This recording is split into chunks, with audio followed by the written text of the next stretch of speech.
Começa agora Minuto da Pesquisa, o programa para ficar por dentro das pesquisas feitas no CAV e compreender o impacto delas na sua vida.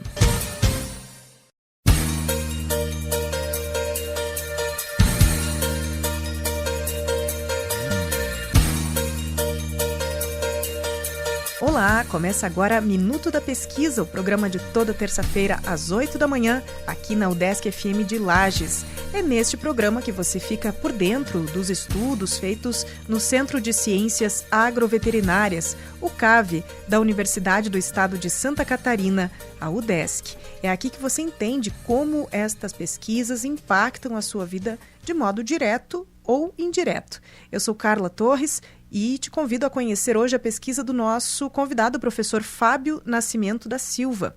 Ele é graduado em agronomia e é mestre em produção vegetal pela Universidade do Estado de Santa Catarina, a UDESC. O doutorado e o pós-doutorado é em fitopatologia pela Universidade Federal de Viçosa, a UFV. Fábio é professor associado da UDESC, responsável pela disciplina de Fitopatologia Geral na graduação e pelas disciplinas de Virologia Vegetal, Processos de Resistência de Plantas a Doenças e também a disciplina de Seminários na pós-graduação. Ele atua em linhas de pesquisa sobre análise da diversidade genética e evolução molecular de vírus, estudo de interação vírus-hospedeiro e etiologia de fitopatógenos, ou seja, das causas de certas doenças que atingem as plantas. Hoje, ele é membro da Sociedade Brasileira de Fitopatologia, membro titular da Câmara Setorial de Defesa Vegetal do Estado de Santa Catarina e bolsista de produtividade em pesquisa do CNPq, nível 2. Professor Fábio, uma alegria recebê-lo. Bem-vindo ao Minuto da Pesquisa. Olá, Carla. Eu que agradeço o convite. Muito obrigado. É um prazer estar aqui hoje. Vamos lá, então, vamos entender, vamos concentrar hoje. Claro, o professor tem uma gama aí de interesses, de estudos, pesquisas já feitas que também acabam trazendo ele até este momento do projeto sobre o qual nós vamos falar. Hoje vamos concentrar sobre a pesquisa a respeito da resistência do trigo e do arroz a alguns tipos de vírus. Entendi certo, professor? É isso mesmo? Isso, está relacionado com isso a temática, né? Ela vai um pouquinho além disso. Atualmente nós estamos nesse ponto para tentar entender os mecanismos de resistência, mas tem toda uma história aí por trás que vem desde lá de 2017 que iniciaram os trabalhos. Ah, sim. Nesse contexto, em 2017, o que causou, o que gerou o início desse interesse? Por que uma pesquisa como essa é importante? Basicamente, a cultura do trigo, né, a maior área de produção e produção, num contexto geral, é no sul do Brasil. E no sul do Brasil nós temos duas doenças importantes na cultura que são causadas por vírus. Uma delas é que, no caso, o vírus, além do vírus ainda existe um protozoário que está associado à raiz da planta. Ele vai lá, né, se associa a raízes de plantas infectadas por esse vírus, e ele tem a capacidade, depois de sair dessa planta, por meio dos seus esporos, e levar o vírus de uma planta para outra. Então, esse vírus é conhecido, o nome da doença, né, que ele causa é conhecido como o vírus do mosaico comum do trigo, e é uma das principais doenças virais, né, da cultura do trigo no sul do Brasil. E por mais de 40 anos, Carla, acreditava-se que o vírus que causava essa doença era um vírus que havia sido descrito nos Estados Unidos e em parte da Europa. No entanto, quando nós utilizávamos ferramentas de diagnóstico que foram desenvolvidos, né, nos Estados Unidos ou mesmo na Europa, os nossos resultados eram negativos. Então, lá em 2017, né, eu com o Dr. Douglas Lau, da Embrapa Trigo, também com o Dr. Paulo, da Biotrigo, a partir de uma reunião, tivemos então uma ideia para tentar usar uma metodologia para tentar identificar qual era o vírus associado às plantas sintomáticas de trigo. E foi uma surpresa, né, para nós, porque nós achávamos que poderia ser aquele vírus, talvez um variante que nós não detectávamos, mas na verdade era uma nova espécie viral que ainda não havia sido descrita no mundo. Então foi o primeiro relato. Logo que a gente descreveu essa espécie ocorrendo no Brasil, ela também foi detectada, né? Claro, a gente descreveu, né? Forneceu ferramentas para a possibilidade de diagnóstico, e então esse vírus foi detectado também na África do Sul e no Paraguai. E a partir daí, né, desde esse início, né, esse trabalho foi publicado em 2019, a gente vem trabalhando aí com desenvolvimento de ferramentas de diagnóstico, investigação de algumas práticas de manejo que corriqueiramente eram utilizadas, mas tentando validar para o setor produtivo. E atualmente estamos trabalhando com essa questão de entender, né, como genótipos resistentes se comportam dessa forma, né? Resistente no sentido de não apresentar sintomas no campo. Sim. E, bom, o senhor falou em alguns nomes que são parceiros nessa pesquisa. Quem é essa equipe, professor? Certo. Além desses dois colegas que eu mencionei, né, pesquisadores da Biotrigo e da Embrapa Trigo, nós temos colaboração com outras instituições e mesmo outros professores dentro da UDESC, né? Vamos começar aqui falando um pouquinho da nossa casa, né? Então eu tenho a colaboração do professor Ricardo Casa, né, que também atua comigo na área de fitopatologia, no departamento de agronomia. Além disso, conto com a importante colaboração da professora Maria de Lourdes e o professor Gustavo Felipe da Silva, que são parceiros aí, especialmente no desenvolvimento de ferramentas de diagnóstico para esse vírus. E, dentre outras instituições, nós temos colaboração com a IPAGRE, né, de Itajaí, com a parte aí com trabalhos relacionados ao arroz. Eu não mencionei anteriormente, mas no arroz nós também temos um vírus que é transmitido pelo mesmo protozoário, né, pela mesma espécie de protozoário, que também é problema, né, na região sul do Brasil. Então a gente tem alguns trabalhos nesse sentido. Além da IPAGRE, nós temos também parceria com a pesquisadora Raquel, da Embrapa Arroz e Feijão. Na IPAGRE eu não mencionei, mas é o Dr. Klaus, né, o pesquisador. Também temos parceria com a Universidade Federal de Viçosa, com o professor Murilo Zerbini, que foi o meu orientador de doutorado. E mais recentemente uma parceria com os doutores Ping He e Li Buchan, que são pesquisadores e professores da Universidade de Michigan. Ah, sim. Bom, você falou sobre essas plantas que não manifestam esses vírus, não tem aparentemente doença alguma. Às vezes até isso, né, professor, pode facilitar uma contaminação ou a ida desse vírus para outras regiões. Você falou em África, outro país aqui da América do Sul. Não se sabe, eu gostaria até de entender como é que se dá essa... Você falou sobre, não sei se você já tocou nisso, mas no projeto existem os esporos, né, que acabam viajando aí no... Na verdade, a disseminação desse protozoário ela é muito limitada, porque ele depende da presença de água no solo. Normalmente, o sintoma dessa doença, tanto no trigo quanto no arroz, ele ocorre, em geral, em reboleiras, né? No arroz até tem uma dispersão maior, porque normalmente em arroz irrigado, né, onde há o alagamento do solo, ele consegue se movimentar mais. Mas no trigo, normalmente se sintoma em reboleira, né? A gente fala reboleira. Reboleira é uma área específica dentro da lavoura que as plantas vão estar apresentando os sintomas, né? E que sintomas são esses? Tem sintoma de mosaico, que é típico de infecção viral em plantas. Esse mosaico no trigo ele é formado como se fossem estrias na lâmina da folha, né? E também a planta reduz o tamanho. E em materiais, né, em cultivares suscetíveis à redução na produção, pode chegar na ordem aí de 50% a 60%. Então é bastante significativo, obviamente depende de condições ambientais, da presença do vetor e da presença do vírus na área. Mas a capacidade de disseminação desse protozoário é limitada.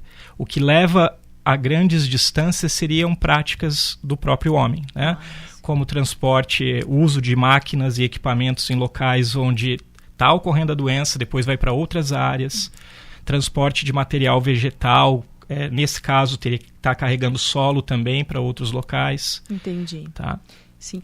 E uma curiosidade, professor, antes de irmos de novo, né, para a pesquisa em si, para análise desse material, esses vírus, eles causam, como você disse, apenas uma redução na produção ou eles têm algum impacto diferente nas plantas em si e até nas pessoas que consomem os subprodutos, enfim? Não, os vírus eles são patógenos bastante especializados, né? Então todos os vírus que infectam plantas, pelo menos até hoje, não causam nenhum tipo de efeito deletério em humanos e em animais. O dano é direto na planta, né? Causando redução do tamanho e, obviamente, reduzindo a produção. Mas, veja bem, Carla, tem um efeito indireto, porque vai reduzir a produção, vai aumentar o preço do alimento, porque reduziu a quantidade do que é produzido. Sim. Então, indiretamente existe um impacto, mas os vírus que infectam plantas, de maneira alguma, infectam células de humanos e de animais. Ah, sim. É um impacto até econômico, né, professor? Estamos sim. falando disso, né? Sim. E toda uma espécie de contaminação, reverberação disso na esfera social, porque quem é que tem acesso, né? Quem é que pode comprar? Acaba sempre que dói no bolso também. Sem dúvida. Né, professor? Bom, essa pesquisa, você falou sobre identificar essas plantas que são resistentes, que manifestam ou não manifestam características dessas doenças. Qual é o objetivo específico, digamos assim, ou principal da pesquisa, professor? É você descobrir as plantas resistentes ou criar até uma planta resistente? Como é que é? Excelente pergunta, Carla. O intuito todo é entender primeiro o mecanismo, como que essa resistência ou mesmo tolerância, a gente não sabe, ainda são termos diferentes, mas para o nosso ouvinte vamos atribuir que seria a mesma coisa. A gente precisa primeiro entender como isso está acontecendo.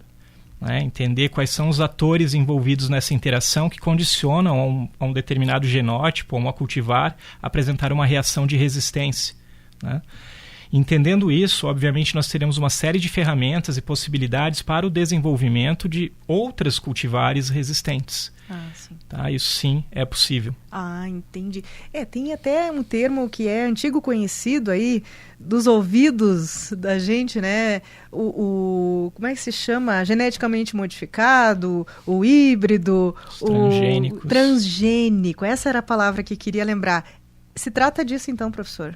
Vai nesse sentido? Não necessariamente seria uma planta transgênica. Poderia sim se utilizar uma ferramenta biotecnológica para acelerar o processo de transferência de um gene de interesse para outros materiais, mas pode-se identificar cultivares que já são utilizadas ou cultivares silvestres de trigo que apresentem característica de resistência e fazer um programa de melhoramento genético clássico, convencional, cruzando as plantas, sem a necessidade de usar a engenharia genética, tá? Mas é uma possibilidade também. Sim.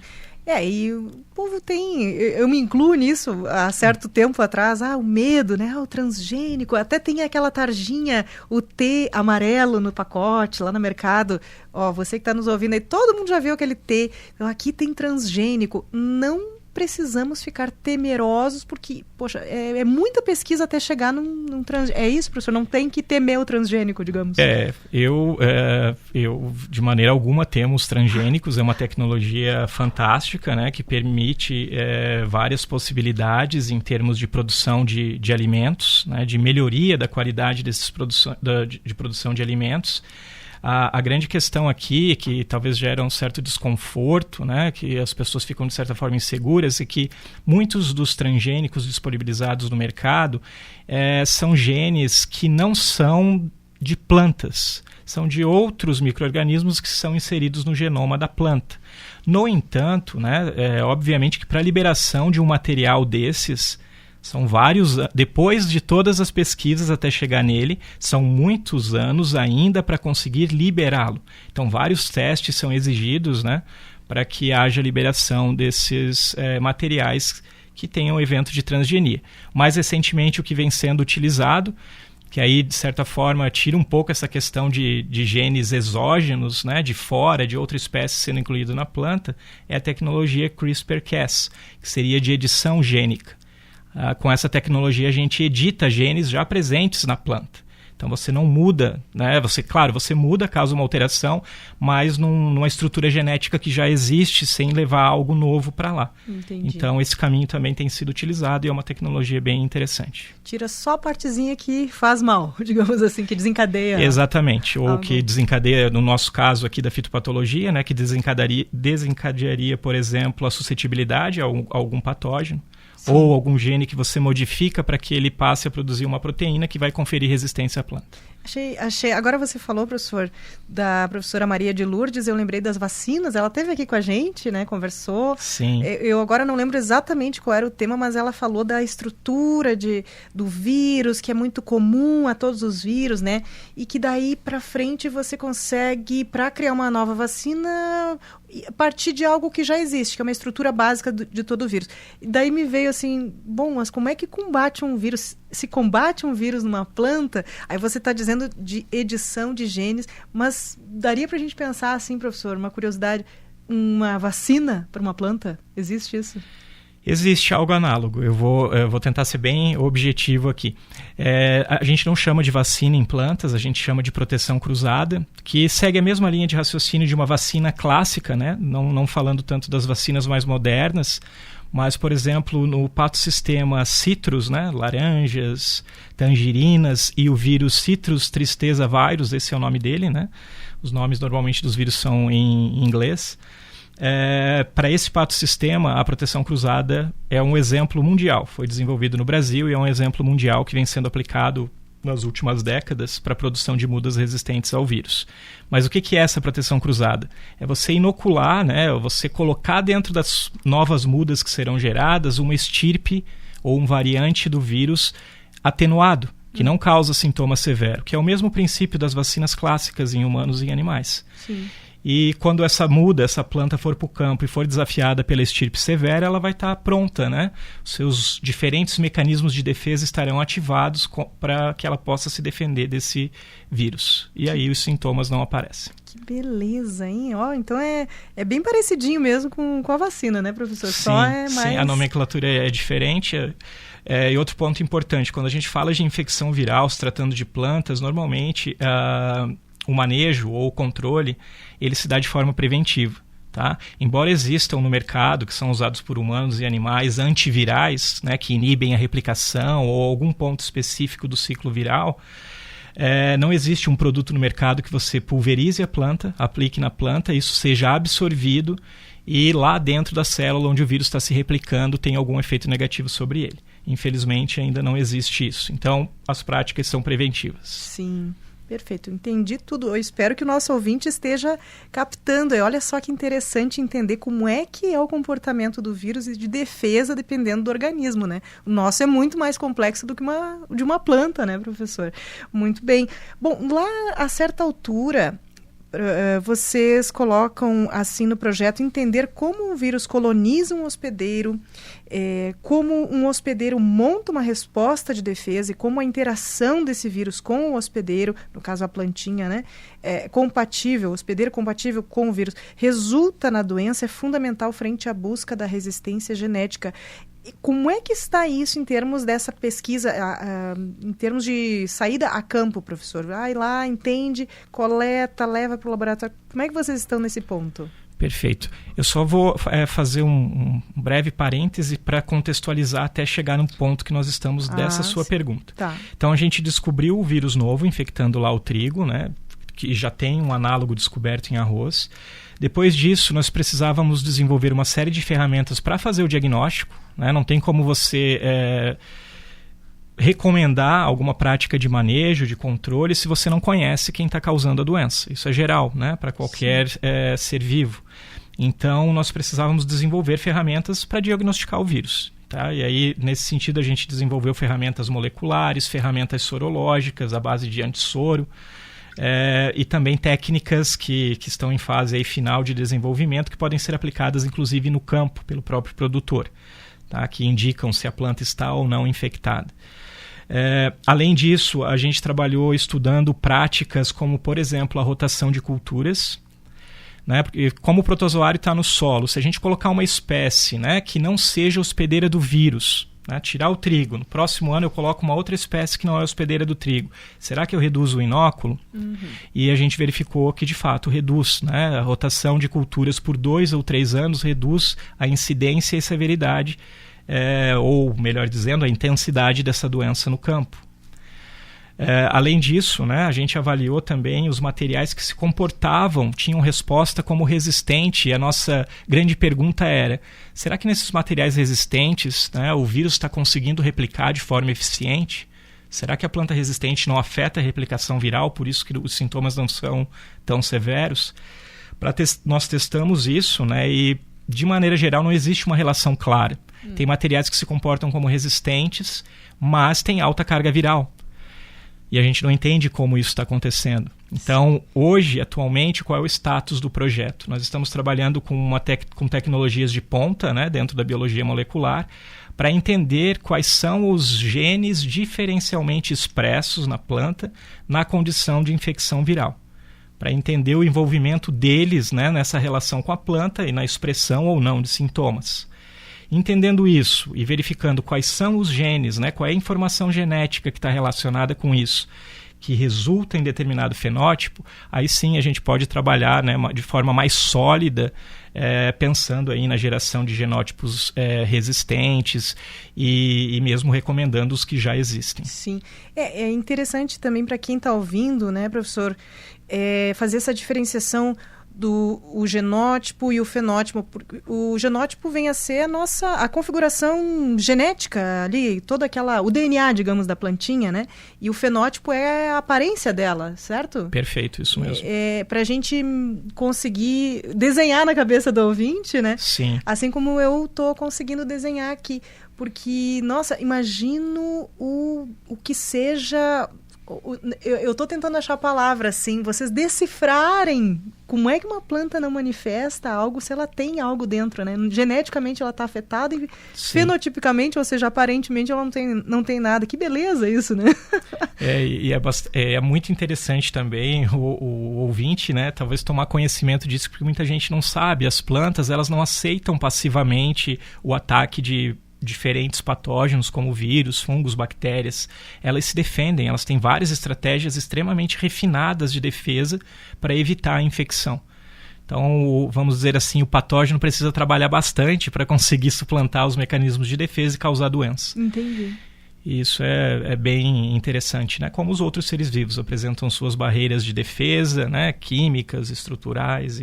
Que riqueza. E, professor, você falou... Só uma curiosidade também, até para quem está nos ouvindo, de repente é um produtor, saber, assim, olhar, opa, isso aqui deve ser aquilo. O que é a aparência? Já falamos em fenótipo, né? Uhum. A aparência, como é que uma plantinha...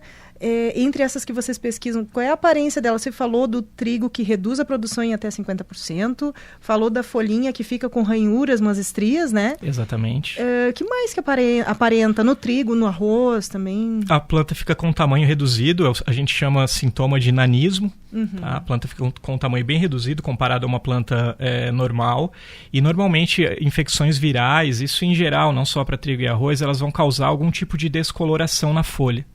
Tá? E o mosaico que eu me refiro aqui a gente vai ter áreas verde intensas intercaladas com verde mais claro ou com coloração amarela.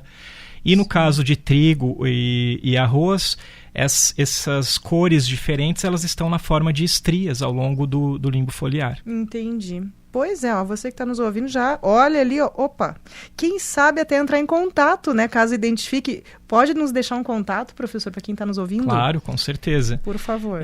Temos bastante interesse, né, em receber essas amostras, é importante para a gente verificar o status das lavouras, né, em áreas de produção. Sim. Então eu vou deixar aqui o meu e-mail, é fabio.silva@udesc.br.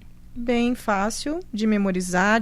Anota aí, pessoal. fabio.silva@udesc.br. fabio.silva@udesc.br. Bem fácil até para lembrar, caso você não possa anotar aí. Entre em contato e certamente vai ser muito interessante, tanto como disse o professor, para esta pesquisa. Olha quanta coisa aí que pode estar se manifestando nessas culturas e vocês ainda até nem tomaram conhecimento. Como o vírus era novo em 2017, olha quanta coisa que pode ter ainda, né, professor? Sim. E você que está enfrentando este problema, de repente não sabia, nunca teve essa informação, agora, quem sabe, tenha aí alguma possibilidade do que está acontecendo com a sua cultura aí de trigo ou de arroz. Bom, eu tenho várias curiosidades aqui, você já falou sobre o ponto em que a pesquisa está e eu gostaria de saber também uma projeção, professor, as próximas fases, depois que vocês entenderem como é que isso tudo funciona. Você falou sobre até a criação de uma nova cultivar, quem sabe? Que outras etapas vêm? Perfeito. Assim, a gente ainda está na etapa inicial, né, desse processo, então nós coletamos plantas no campo ou mesmo em casa de vegetação. Então, estamos fazendo aí a leitura daquilo que tem de diferente, comparando uma planta infectada e não infectada. A ideia agora, justamente com a parceria aí junto com a Universidade de Michigan, seria tentar entender. Então, identificamos alguns ali genes, vamos dizer assim, de interesse, né, nessas plantas. Agora a gente vai estudar esses genes em plantas modelo, que a gente chama, como Arabidopsis thaliana. Essa planta tem o genoma todo sequenciado. Essa planta ela é hospedeira do vírus que nós trabalhamos, nós já testamos isso. E também, eu não mencionei antes, mas nós conseguimos construir. A gente chama, deixa eu tentar ver uma forma de simplificar aqui, a gente chama de clone infeccioso, né? Porque o vírus ele é um patógeno que ele não pode ficar fora da célula. A única forma que a gente consegue deixar ele fora da célula é gerar esse clone infeccioso que pode ser usado para inocular as plantas e avaliar aí diferentes aspectos. Então nós temos essas ferramentas e a ideia agora para o próximo ano é sair para pós-doutorado para fazer esse trabalho que a gente chama de genética reversa, né? Então agora a gente faz uma mutação na planta para o nosso alvo, coloca o vírus lá e vê o que acontece. Entendi. Agora eu entendi. Você falou sobre como representar. Eu entendi, mas eu espero que o ouvinte também tenha entendido. Olha a engenharia mental. Não é só genética. Sim. Que a gente tem que fazer para compreender. E falando nisso, professor, me ocorre assim também perguntar... Bom, você falou em 2017, né, que deu origem a todo um questionamento, início dessas coletas ou problemática, né, que vocês criaram, assim, como fazer as coisas. Até quando vai a previsão dessa pesquisa? Até quando, professor? Olha, eu acho que eu me aposento e ainda vão ficar coisas para serem descobertas, tá? Sim. Porque quando você entra nesse mundo de entender o que está acontecendo dentro de uma célula, né, no nosso caso a célula vegetal, a gente vai descobrir muitas coisas ali. Descobrir no sentido, tem isso, tem aquilo, mas o que essa coisa faz? Então, nesse patossistema que eu estudo, o trigo e esses vírus, eu tenho trabalho para o resto da minha vida profissional. Pronto. Então, sempre tem algo a descobrir. A gente descobre uma coisa e novas perguntas surgem e a gente tenta responder novamente. Muito bom. Então, mas o projeto, você falou sobre ser recente, ele vai ser renovado ano que vem, por exemplo? Eu submeti novamente a algumas agências de fomento, ele continua, né, rodando. Tem uma aluna de doutorado que está conduzindo os experimentos com trigo e arroz. A princípio, ele tem previsão de continuar até 2027. Né? Só que até lá a gente responde umas perguntas, surgem outras, a gente escreve novos projetos para responder. Perfeito. Mas então, gente, anos, uma vida dedicada. E às vezes é interessante esse ponto, professor, em que nós chegamos, que várias vezes aqui no programa eu já me lembro de ter comentado. Quando as pessoas querem, por exemplo, entender... Eu sei de gente que não tem nada a ver com academia, que escuta esse programa, quer saber onde é que segue escutando. Nós vamos lançar o podcast, tá, gente? Mas fica muito interessante a gente destacar. Muita gente não fazia ideia de como é que era a vida de um pesquisador. Até vocês virem contar. E olha o que o professor disse, uma vida. Eu tenho trabalho para uma vida. Me ocorre uma palavra, sacerdócio. É uma dedicação, assim como se fosse... É mais que uma carreira, né, professor? É bem nesse sentido que você mencionou. E aí vem algo ainda mais gratificante, porque a pesquisa por si só já é gratificante. Você descobrir coisas novas, ter novas perguntas, respondê-las. Mas nesse processo você está formando pessoas, né? Porque passam os nossos alunos de iniciação científica, mestrado, doutorado, ou mesmo pós-doutorado. E é uma bagagem, né, que a gente passa e também recebe, porque sempre há uma troca. Então é algo fantástico. E estamos aqui com a ajuda, claro, de cada um destes pesquisadores, professores que vêm desmistificando aí, desfazendo muita desinformação que chega pra gente. Aquele linkzinho que vem pelo Zap, transgênico, cuidado. Olha, tá aqui o professor explicando como é que se chega num transgênico, até liberar o vírus na planta, como é que é, dá pra chamar de vacina? Não. Então, se cair no seu WhatsApp aí, perigoso essa vacina, vacina, não sei o que, não existe vacina, é outro sistema. Pessoal, então, sigam aí ligados no Minuto da Pesquisa, também temos o Minuto da Extensão, que é o nosso programa gêmeo aqui. Eu vou reforçar o contato que o professor Fábio nos passou. fabio.silva@udesc.br, fabio.silva@udesc.br, porque você aí, produtor, né, ou que conhece algum produtor, pode tanto auxiliar estas pesquisas a andar, quanto pode ter digamos assim, o efeito disso tudo na sua produção. Você pode ter acesso a novas tecnologias e melhorar, né, o rendimento do que você faz. Falando nisso, professor, para finalizar minha última pergunta, até o momento, como é que isso chega depois para o produtor, né? Você falou na IPAGRE, o resultado disso impacta lá na ponta como? Assim, tem vários aspectos, né? Vamos dividir. A gente fez aqui algumas validações de técnicas que são aplicadas. Então, um primeiro momento é a indicação de materiais de cultivares que podem ser cultivadas num local que, por exemplo, tem histórico da ocorrência da doença. Uhum. Isso tem catalogado. A Embrapa Trigo lança anualmente, né, a reação de cultivares a esse vírus. Além disso, né, nós também avaliamos a questão da rotação de culturas, que era uma coisa que imaginávamos que funcionaria e de fato funciona. É algo que é difícil um pouco o produtor aderir, mas é algo que funciona. Se aplicado, vai funcionar. E pensando no futuro, obviamente, a gente desvendando, né, essa interação entre a planta e o vírus, a gente provavelmente vai conseguir lançar aí materiais com resistência, vamos dizer, total à infecção viral ou mesmo resistência parcial, né, baseado no entendimento desses mecanismos. Perfeito. Bom, até o momento é isso, mas daqui a pouco, né, professor, como você diz, uma vida dedicada à pesquisa, a gente volta a ouvi-lo para saber o avanço desses seus estudos. Muito sucesso, professor, nessas pesquisas e em todos os seus outros projetos. Muito obrigado pela oportunidade. É uma satisfação estar aqui divulgando os trabalhos científicos que são feitos na instituição. Tá certo, estamos sempre aí à disposição e à disposição do nosso ouvinte também. Você tem alguma curiosidade, você tem aí alguma... É interessante, nós temos aí o Instagram da rádio, cada programa sobre o qual, enfim, que nós lançamos, né, que é veiculado sempre às terças-feiras, às quintas-feiras, no caso da extensão, todo o material tem uma postagem correspondente lá no Instagram, então você pode nos procurar por lá e também comentar, entrar ali e mandar uma mensagem para a gente. Olha, eu estou enfrentando tal problema, será que isso aqui tem alguma pesquisa aí do CAV que tenha a ver? A gente vai atrás. O Desk FM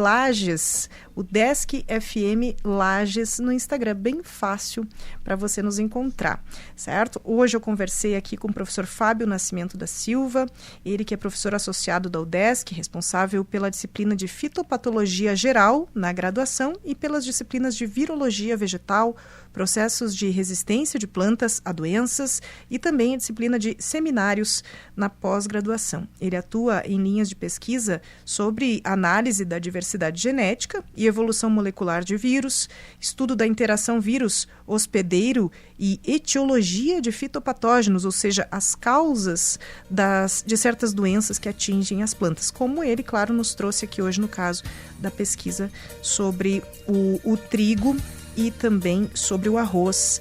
Este é Minuto da Pesquisa, eu sou Carla Torres e toda terça-feira, sempre às 8 da manhã, nós temos uma edição inédita, uma nova pesquisa, um novo estudo aí que está em curso aqui a partir do CAV, não é? Muitas vezes com essas parcerias internacionais até, e você tem aí toda terça novidades nesse sentido aqui pela 106.9.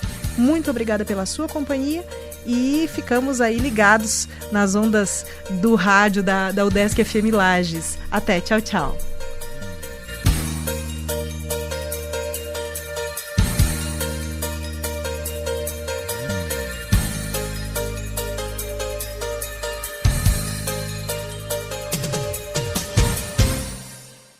Você ouviu Minuto da Pesquisa, uma produção do Núcleo de Jornalismo da Rádio Educativa UDESC FM Lages.